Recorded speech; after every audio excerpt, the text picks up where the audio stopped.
couple of minutes just to get people to join in. That's right. Yeah. So we have a little chit chat.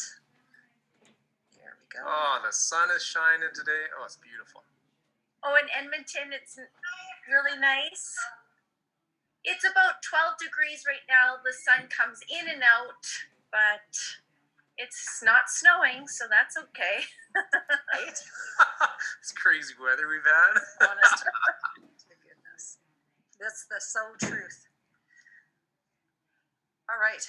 Good. We've still got a full minute to allow everybody to join us. Your program always goes on Monday, or do you ever do another day of the week? We do Greg's show on Monday, the Recovery Road show together. And then I have other shows during the week that are sort of randomized. And then their airing dates on UK Health Radio they premiere, Greg's show always premieres on Saturday night. And Master Your Life, the original show, always is premiering on Wednesday. So we literally play on UK Health Radio every day of the week. So just new episodes upload those days. I'll have to check that out. Yeah. Yeah, there's a new primetime spot at 1 o'clock on Wednesdays in the UK too, so it's kind of cool. Yes, wow. Primetime Wednesdays. So much fun. All right, we are ready to roll. So we're going to bring in the show by saying welcome everyone to the show today. I'm host Leah Mattinson, joined as by my wonderful co-host Greg Berg. Greg, how are you today? I'm amazing, actually. Thank you, Leah, and really excited to introduce our guest this week, who was introduced to us from our great videographer, 𝑸aï𝒐𝒕𝒂𝒃𝒍𝒆 with who's done all the magic with all the videos he's put together, the promos, the website. Got to give this guy credit. He's a master at what he does, and he was so kind to introduce us to Rochelle Gartner. Rochelle, welcome to the show. Hello. How are you guys? We're fantastic, actually, and it's an amazing, nice, sunshiny day. We were commenting before we got rolling here in Alberta that it's not snowing, which is such a nice thing. Yeah, exactly. So how did you and 𝑸aï𝒐𝒕𝒂𝒃𝒍𝒆 meet? How did you guys get connected? Through the Blue Christmas production. We did it for about 7 years, performing with Rev Elvis and friends, and his show always was so uplifting. It actually was for a great cause as well every year. So this last year he had to go virtual, and he called me up and he said, I heard about your story and what you've been battling, and we would like to donate 10% of all of the funds to Rochelle's Army, which is a group that my sister actually founded, and she's putting it together so we can raise more funds for glioblastoma. That's awesome. And you know what? That makes it's music to my ears to hear that. And one part of the show, Dwayne, our common friend, really, really loves. He loves the meme of the day and the song of the day. So we actually got 2 meme of the days today, believe it or not. And are you ready for these ones? Yes. All right. I had to joke with Leah. I'm like, oh my goodness, I had to really scroll to do the research on this one. People are just at such a breaking point with all the restrictions and lockdowns and changes. And a lot of our friends out in Ontario were reaching out to us saying, is everything okay out there in Alberta? So finally, I found 2 good ones. So one right here local from a Chelsea Taylor. You ready? Ready. All right. This one is, when thinking about life, remember this: no amount of guilt can solve the past, and no amount of anxiety can change the future. And I thought, that's an interesting one to share today to set the tone. But we do have another one. And kudos to Gene Helmer. He was a good friend of my dad's going way back when they were kids. And we stole one of his from before the have you ever been scared or chased by a chicken story? So we forgot to give him credit the first time. So Gene Helmer, this one's for you. It says, when someone says, stop living in the past, I simply reply, but the cars were so much better back then. It's got a nice 67 Mustang on there. Love it. So there you go. Meme of the day, Leah. Meme of the day. Yes. So important. So you've had some memes of your days this last while when you're dealing with your glioblastoma. Can you maybe just tell the audience what that is, because a lot of people might not be familiar with it. Just give a little introduction of who you are and what it is that you're dealing with right now, Rochelle. Yeah, well, my name is Rochelle Gartner, Primiterra, and my whole legacy in life has been dance. I've been dancing since I was 3. I've danced internationally. I got a dance degree. I was in the Young Canadians. I danced in Japan and Las Vegas, and then 7 years on cruise ships. I founded 𝑸𝒖𝒐𝒕𝒂𝒃𝒍𝒆 International Performance Company and have produced over 35 productions. And then I purchased my sister's studio, Dance with France, 16 years ago. And I've been running a very successful dance studio since then. And Good Friday 2019, I was driving to church, Good Friday Mass, and something didn't feel right because everything started to go blurry, and I was on the road on Rochelle Trail, and I had to quickly swerve off. The next thing I know, I'm in the hospital. But right as soon as I lost my vision, I saw 2 people on bikes coming down to save me. I always try and take the opportunity to spread this story, because if they're ever out there, I want to thank them for saving my life. So it turns out I had a seizure, and so they did follow-up tests with me and MRIs and this and that, and eventually 2-3 days before my big year-end recital, I found out. They told me it was glioblastoma, which is a very highly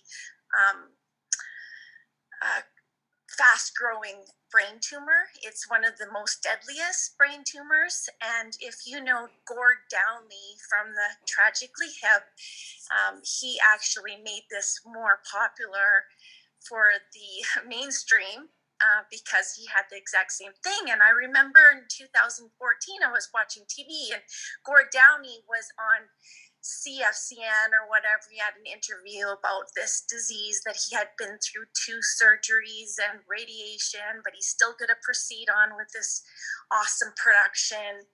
He was going to go on tour, stuff like that. And it resonated with me, and I didn't know why, because I always thought brain cancer or brain tumor was one of the easy ones, like it's not embarrassing because it has nothing to do with like personal female parts like the breast. I would always feel like, oh, brain tumor seems to be so much easier. But it turns out it's the deadliest. This particular glioblastoma, it's grade 4, and if you don't catch it on time, you could be dead within months. If you do get the treatment, which is surgery to remove what they can of the tumor. And the problem is with trying to get all of it out is that it's like specific. The cells are in there, but you can't see it. Mine particularly, when they went and opened me up, there was 4 of them. But the doctor said, don't worry about it. It's all one thing. It's all cells all over there. It's like I can't remember the term for it, but they were able to get the main big one out, small of the second one, and he had to leave 2 in there because he says, if I took them out, you probably wouldn't be able to see anymore, be able to walk or move. And he knew how much I loved dancing, and that's my life. So he said, let's try and treat that with radiation and chemo. So that's basically my first part of my story, if you want me to go on. I can keep talking. I just want to say, thank you for sharing that. 𝑸𝒖𝒂𝒃𝒍𝒆 and the Tragically Hip, one of our great Canadian musical artists. And it's interesting for me personally to hear now your story, Rochelle, because I just went through with another client, a good friend of mine, whose daughter has actually got the exact same thing, and it's now reoccurring. So I'm hoping she's listening here today to get some inspiration from you, because when we interviewed you before the show, I had goosebumps the whole time we were talking. I'm like, what an inspiration you are, Rochelle, because your perspective and what you're doing with your life while you're alive and out there and just just spreading your energy for what you're doing, is absolutely amazing. Like, Leah, your thoughts of just, you had the same reaction when we were talking with Rochelle. Yeah, absolutely. People throw the towel in way too soon on things, and they're very miserable.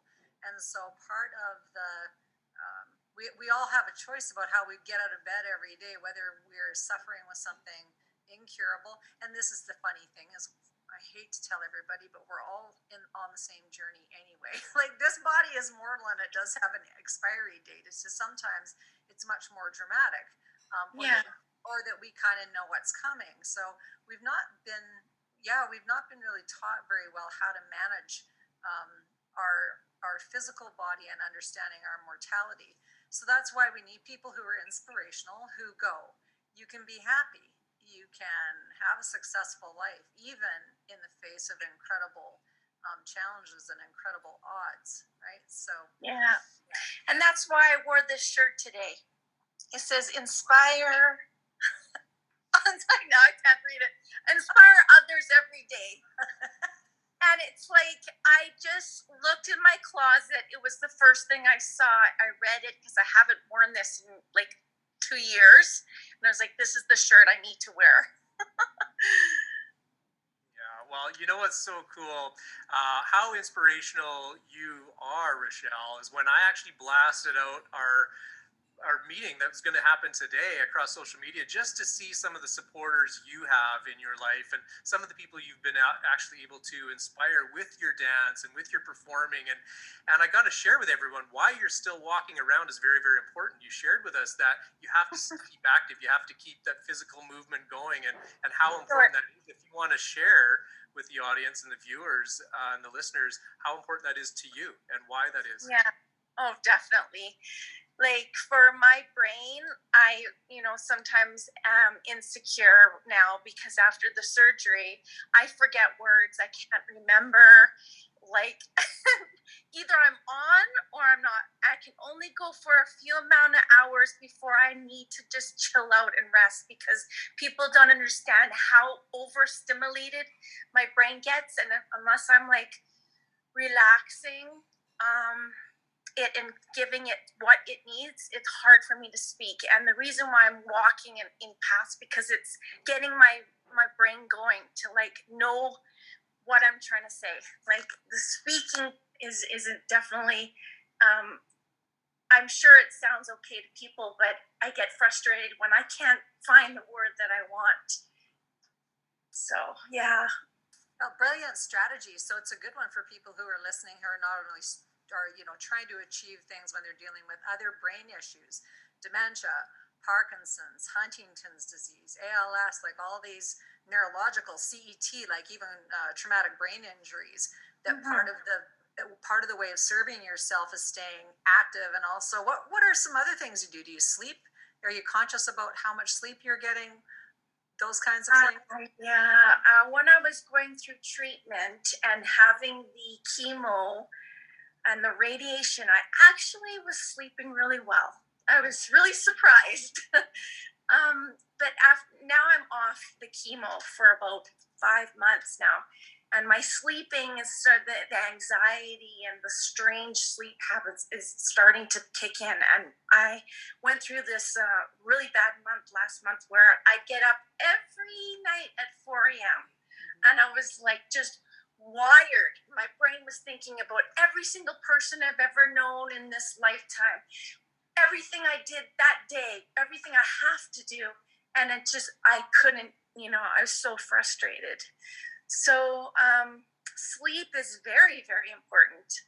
So it's healing, it's giving the good cells that chance to fight back of the brain cancer. So I just had my MRI last night.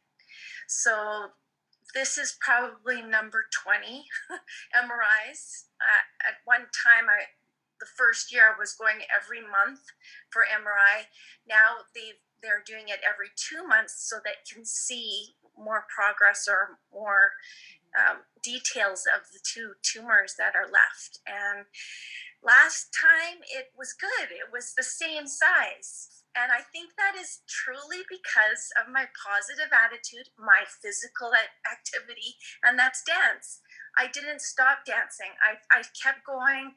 You know, I put myself out on stage and I told the story. I produced Dance of Thrones #2, which raised over $14,000 for the Brain Tumor Foundation of Canada. And I performed with my long lost dance friends who supported me. Then my beautiful husband, he transformed our basement into a dance studio. So this is where I'm holding. If you don't mind, could I take people on a little tour? Please do. So Okay. we got the honor to meet Frank, your husband. So I want to rewind the clock back to that time when you needed him the most. And if for anyone listening that's maybe been through a traumatic event with somebody, a loved one, or they're about to go through this journey with someone who has an illness, be it cancer or anything, what were some of the things Frank did for you, Rochelle, that you'd want to share that were really inspiring for you to keep you going? First, I want to tell the story about how embarrassed I was to have to go to the brain Tom Baker Center to go get my radiation mask on and all of this. And he was the one that was leading me in, and I was hiding behind him, looking around to see if anyone would notice me. he brought me to the cancer societies and like always drive me everywhere. And he knew how much dance really is my life. Like I have never stopped dancing. So he built this and designed the studio. We have memorabilia from all of the trophies that my students have won. And he put the mirrors in and designed the logo. I don't know if you can, I should probably flip it, but it's. And for those of you who are just listening in on the auditory of this, make sure you come to masteryourlife.ca so you can actually watch the interview if you're happening to only listen to this as a podcast. So look at how beautiful that is. Look at that, arabesque or some. Yeah. So Frank, my husband, he is amazing. He put this together. I came home from Toronto from visiting my sister, and it was a kind of a family reunion, and this was here. So I've been running some dance classes with some students, but the lockdown, we're now not really able to be in the studio, only outdoors. So we dance outside and keep it going. Well, thank goodness it's not snowing. Thank goodness. Yeah, exactly. I love the story about him going with you to the radiation clinic. My dad has Huntington's disease, and we often talk about my mom, taking him to appointments, them going together, and the things that are just funny that she doesn't even consider would be odd, but then other people go, wow, it's like that's incredible that you're taking him to all these things. In fact, the family neurologist, and we call it a family neurologist because this is like a generational disease. But mom and dad were going to a neurological appointment, and the neurologist looked out the clinic window and saw them walking through the parking lot, and his movement disorder is pretty significant. So when she said to my mom, Sharon, maybe it's about time you thought about getting John a walker. It might not be good enough that you just keep holding his hand because he's like quite unstable. It's like she looks over and goes, oh, it's like she hadn't really noticed. So it's quite funny how we can, get used to and accept and appreciate these things in our partners in our life. That's why it is really important to have a really incredibly good partner, though. So that's awesome. Kudos to Frank. And kudos to you for letting him take you, because accepting help is a big part of the thing too, right? Exactly. I was like so shocked that this was happening to me, and so ashamed. I was embarrassed. So I'd be like, put a cap on and hide behind him, and he'd trug me along. But I battled through, and I came to the point where I need to tell my story so I can motivate and inspire. And if I can just help one person going through a hard time, it doesn't have to be brain cancer. It can just be depression. Agreed. But I need to spread the word because I already have a big network of people that know me through the dance industry. So I thought I'd use that. Yeah, well, I love that. I just want to explain the echo that all the listeners just listening in right now. It's the vastness of this studio that Frank has built for you. It's absolutely amazing. Just how the wall, one whole mirror along the side. You got the bar right there, and again, there's the speakers in the background. The beautiful like trophies everywhere that you and your team have won. Like it's amazing. There's actually 26 speakers in the studio, so it absolutely sounds amazing. And I wanted to, shout out to the Dance of Thrones production, so I put that on, and the fact that we were a winner, Dance with Friends, several years for the Top Choice Awards and things like that.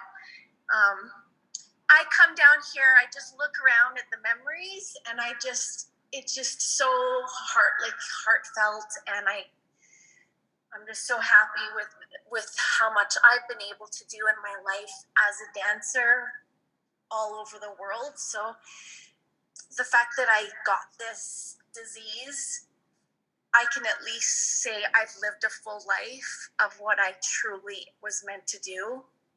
And yeah, it's a fun time because there is some like we were talking the other day.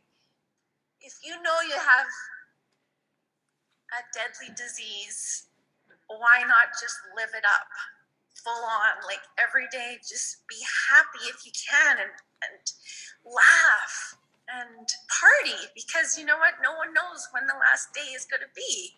Like, I was so sad and so depressed after hearing that I had glioblastoma, and the doctor said, oh, 1 to 3 months or something like this. This is what he's telling me.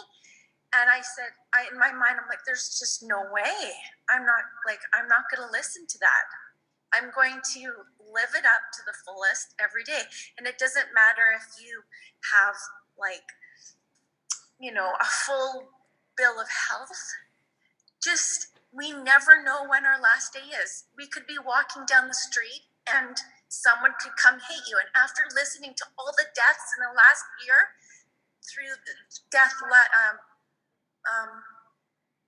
obviously the COVID deaths, but through the Black Lives Matter and these various accidents. And so it truly is. Nobody knows when they're going to die. So just totally party it up if you can. And more so the positive energy and laughing. That's what I mean by partying, whether that's dancing or whatever. Yeah. When you get your body moving, you get out of your head. And so that actually helps you to get your mind in alignment really quickly. We're just going to have to get you to go upstairs, Rochelle. I love your dance studio, but only because the acoustics are a little bit tougher to hear you. And as you're tripping up the stairs, and that's an English saying, as you're going up the stairs, not tripping, going up the stairs, we'll just talk a little bit about one of the things you pressed on a few times, which I think is a really big theme in disease management, is the amount of shame that people have, shame and embarrassment. And what was it, what were the things that sort of allowed you to move past that shame and embarrassment and accept help, or accept that this was actually, something that you needed to deal with proactively and get through the shame? What's on the other side of the shame, maybe, is a better question. The other side of the shame is to help people, just to guide them to a path of happiness, or enjoying life through all of these crazy times. So why hide it? I think this is the only way to go, is to try and teach or inspire. It's really frustrating for a lot of people who have neurological problems, because to your point, it's not obvious to other people. So they might look at you and assume that everything is okay. Yeah. because they can't actually see what's wrong with you. And you don't want to wear a shirt that says, oh, by the way, carrying a big tumor in my head. And by the way, oh, here's a picture of my MRI showing all the destruction in my brain. So it's a lot of explaining to people when you have to tell them about your symptoms, or how do you actually, or do you tell people about your symptoms, or how do you tell people what's going on with you? Yeah, well, that's exactly when I saw 𝑸𝒖𝒐𝒕𝒂𝒃𝒍𝒆 on TV. I was like, oh, that's the easier one. That's the easier cancer, brain. Like, you have no idea how much the brain affects everything. Like, you get nauseous. You get totally brain burn. Like, you can't deal with listening to any more of anything else. The tiniest little sounds irritate you. You just need your peace and quiet, and people don't understand that I can't understand what they're saying right away. It doesn't process as fast as it used to after the surgery. Someone can say something and totally just don't understand what it means until later. And so I can't even remember what the question was, really. Perfect. We're going to make up a whole bunch more. We're going to make up something. Take it on it. Don't worry about it. We got your back, sister. Well, I'm going to relate it back to number one. The second part of the first meme I shared is that no amount of anxiety can change the future. So what you've shared as an inspiration, I think, to many that are watching here today is just your attitude about this. And again, I have to relate this back to my dear friend whose daughter at a young age, a young adolescent girl, going through this as the relapse is happening again, and the amount of anxiety that she is having for her daughter. It's change the mindset, change the attitude. And I think you shared back that has actually prolonged your life, where the doctors were giving you a terrible prognosis and time frame. You've extended that quite considerably. So hats off to you, Rochelle, again. Thank you. Just the perspective is just so phenomenal. I think everyone needs to hear that. Thank you. Yeah, the anxiety definitely does kick in, but that movement and just going for a fresh walk and doing these types of events like this interview today, and putting on the brain tumor walk, putting that organization together, and little things that keeps you going, to say you're not going anywhere. Like, I'm not just gonna bow down and feel sorry for myself. Like, there's always days where you feel so sad, but at the same day, I'm living right now. I have to keep moving and going. And that's some of my on insomnia, is that, oh my God, what can I do today that's going to help spread more awareness, and just spreading the fact that there has been no new treatment options for glioblastoma since 2005, and they aren't coming up with anything. Like, it's only 3% of the funds go to brain tumors, and that's not enough money. So that's why we're trying to build some ways, some more not money, but funds, more funds, so that the people can do what they need to. Some sleepless nights because of feeling excited about things, but also feeling fearful, and so manic sort of up and down of what can I do today? My time is running out. I've only got so much time, and I need to actually make it happen. This is my mind. So yes. That's exactly. You do think that way, and it's not the way that other people think who don't have brain stuff going on. So there is not only the pressure of keeping it all together, but the pressure of also keeping it all together every single day, so that you're trying to create something awesome. When you're a creator, that's the most debilitating part of a disease, is your ability to create gets stolen. So as a dancer, you're this creator. As a podcaster and a musician, I'm a creator also. So as these things kind of get eaten away, that's where you want to keep the creative control over your life. So hats off to you for that. Let's talk a little bit about money, though, because part of the issue about charitable giving is one aspect of it, but people handling disease in their families. We talk about this on Recovery Road specifically because there are people who do okay through illness, but there's a lot of people who don't do okay financially. And then what are their, options? Did you feel like you guys were prepared for dealing with this kind of a chronic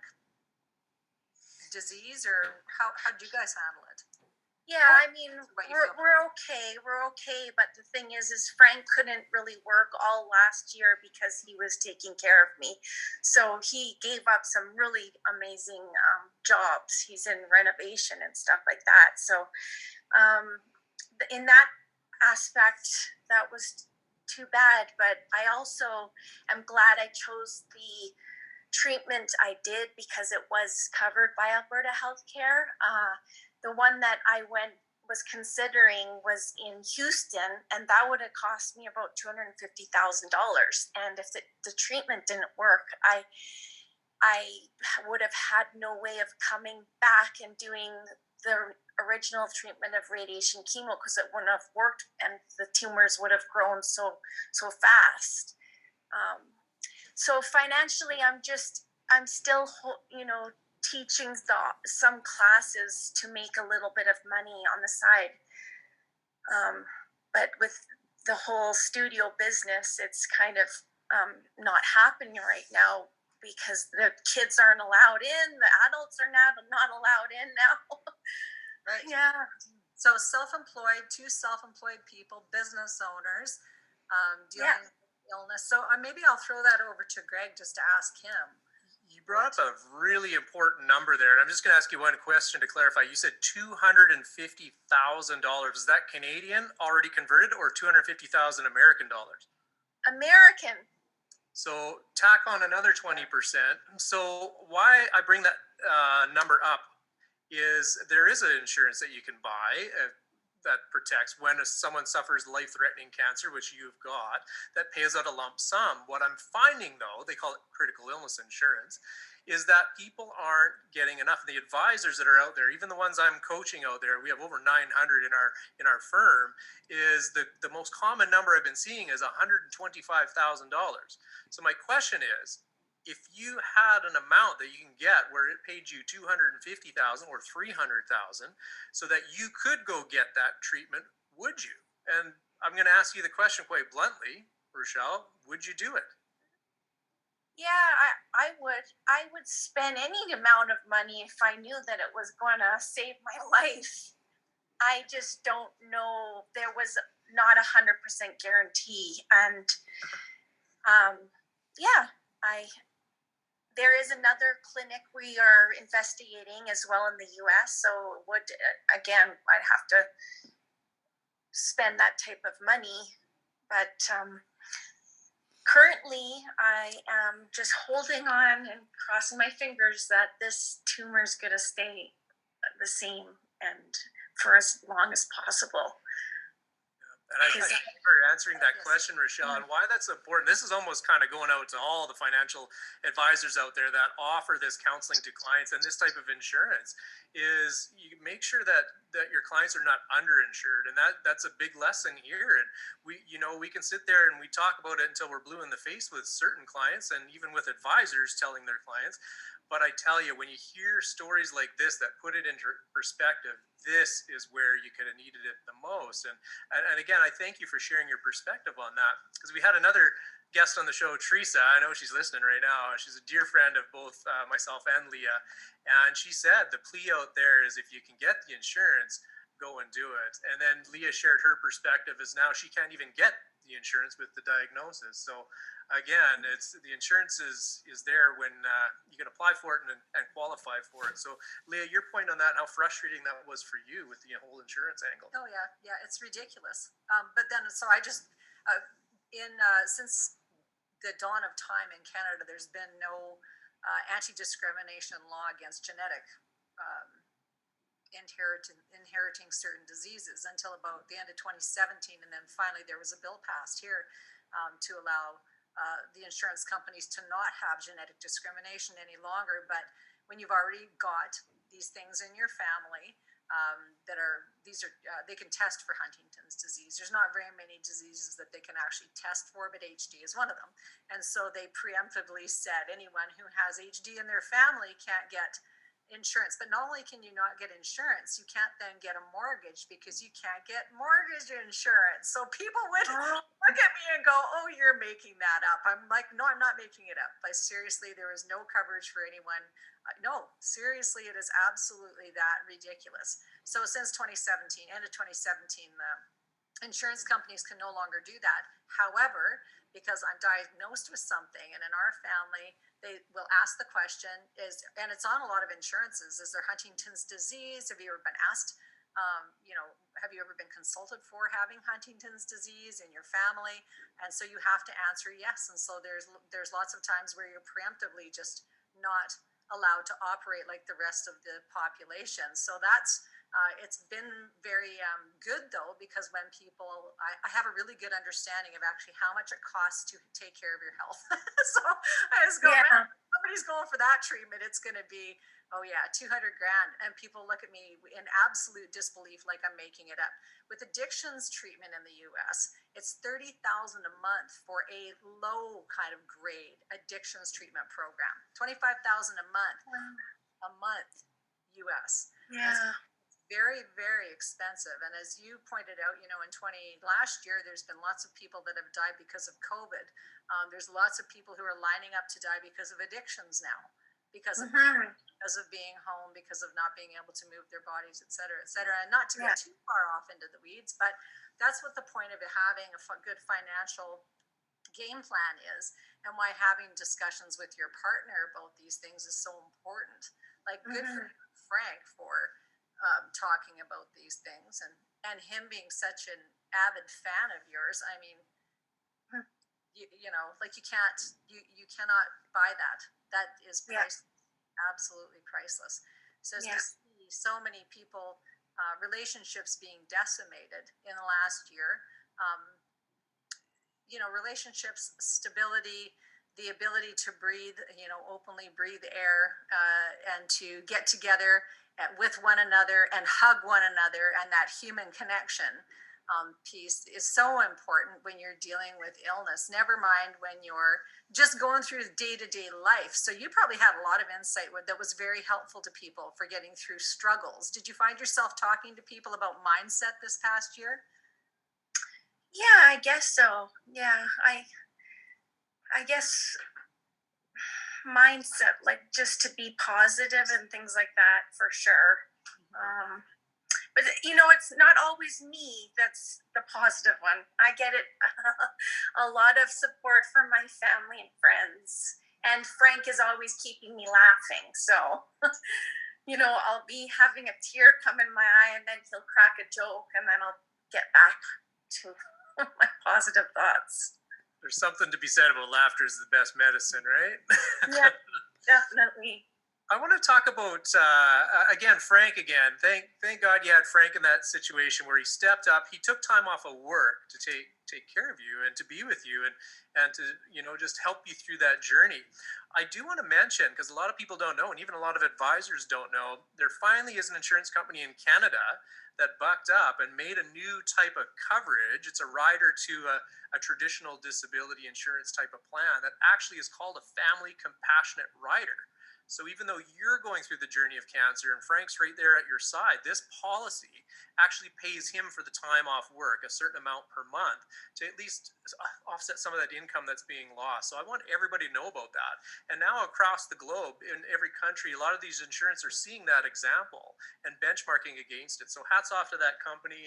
Again, great support in what we do.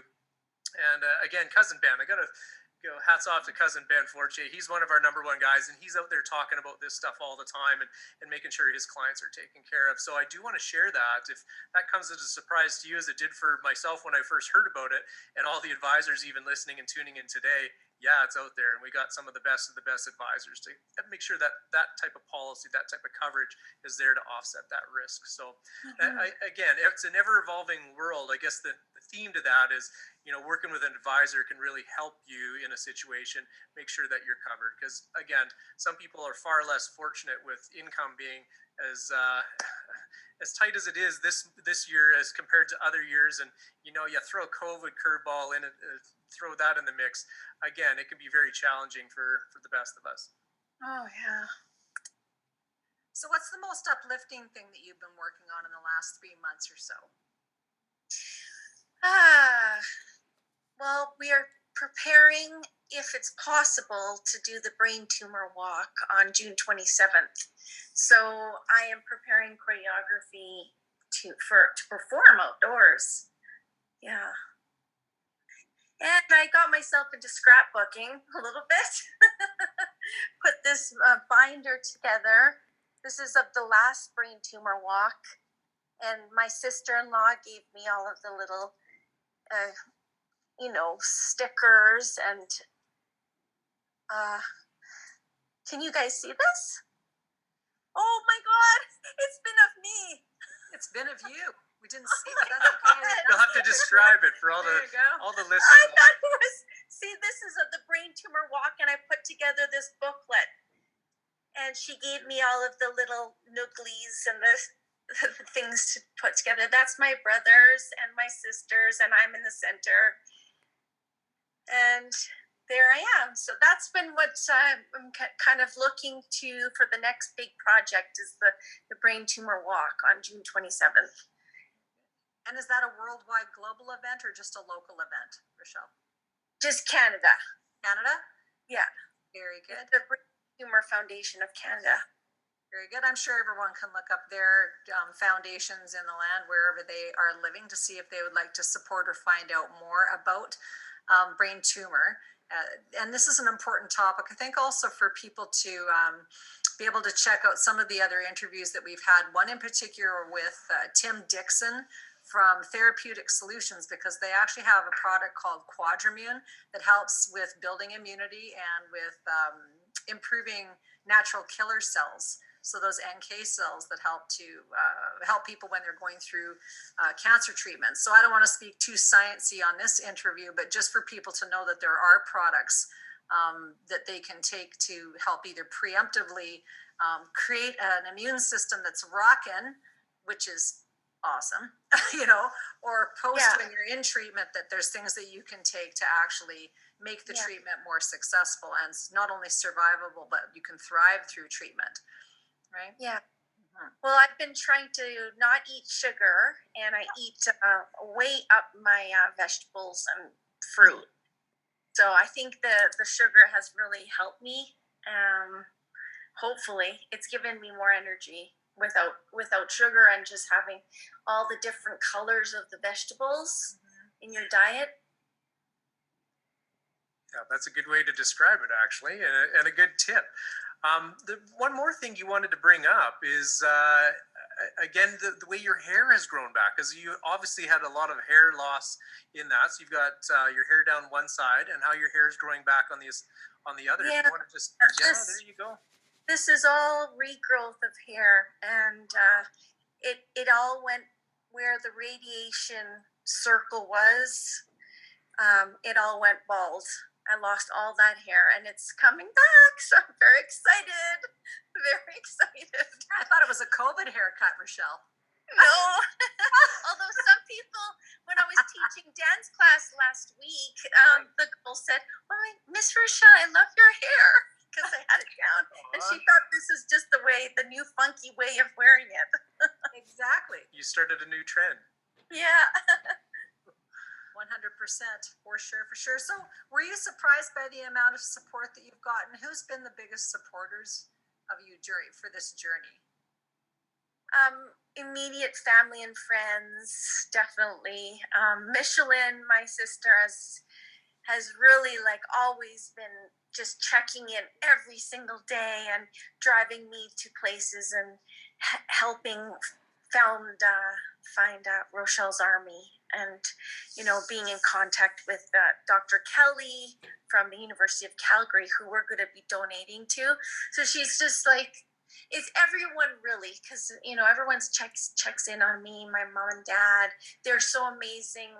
My dad's going to be 81 next month, and he's still driving. He just bought a bicycle, and my mom's 79, and they've been like outstanding. Like I'm so fortunate for my family, and great friends that still touch base or come out to do my dance classes or whatever else. So do you have any tips for caregivers or for friends about how they can be supportive? Showing up, I can hear very clearly, helping to, showing up and being present, helping you to achieve some dreams. Is there any other tips for caregivers? No, because they send me food, like things that I don't need, I don't expect from them. But I just say, like, just a simple card or phone call, or checking in is enough, I think, just to show that people are thinking about you. But I also feel like I should do better as well, because I haven't been able to see them physically. I feel like I should call them more often, just to say hello. Like some of my best friends, we go for months without speaking, and you have to put an effort now. Like otherwise you get together for lunch and go do things. But it's a different world, and that's why I keep going back to live your life to the fullest every day. Allow that 1 minute to be sad, but then pick yourself up and see what can I do to better this world and myself today. Wow, words of wisdom right there, what you just said, that matter perspective. And it goes both ways, right? Just, you can imagine, like, even if some of your friends are struggling through this time, they need you as much as the vice versa. So again, hats off to you, Rochelle. And I'm so inspired by your story. I was so happy that Dwayne Sands was able to connect you with us. And yes, just so happy to have you join us on the show today. It's just been such a joy. Thank you to if he's watching, thank you so much. Oh, he'll not only be watching, he'll be editing and cutting and putting wow. the outro on. He's a genius when it comes to videography. So there you go, Dwayne, checks in the mail. So I mentioned Dwayne and the parts that he loves about the show, and he cared so much to introduce us because he knew you'd be a great guest on the show, which you have been. But one of the most important part of the shows for Dwayne is he loves the song of the day because he is a musical artist. He's a singer-songwriter. So we thought of a song right away. The first one that clicked into mind, little throwback to little rock and roll by Trooper, where it's called "We're Here for a Good Time." So I thought, should I sing it? And Leah's like, sure. And I'm like, will you sing it with me? She's like, no. I don't want to make him look bad. But Leah has agreed to read some of the lyrics with me. So we've all heard this tune once it starts doing. It's just one of those good upbeat tunes. I love that the sun's shining today, so that's pretty synonymous with what I'm about to read. So here we are, song by Trooper, We're Here for a Good Time. Here we go. A very good friend of mine told me something the other day. I'd like to pass it on to you because I believe what he said to be true. He said, we're here for a good time, not a long time. So have a good time. That sun can't shine every day. And the sun is shining in this rainy city, or snowing. And the sun is shining. Oh, isn't it a pity? And every year has its share of tears, and every now and then it's gotta rain. So we're here for a good time, not a long time. So have a good time. The sun can't shine every day. He is not going to get me to do the lyrics. Get the guitar out. The sun is shining in this rainy city, and the sun is shining. Oh, isn't it a pity that every year has its share of tears. Every now and then it's got to rain. So we're here for a good time, not a long time. So have a good time. That sun can't shine every day. I love it.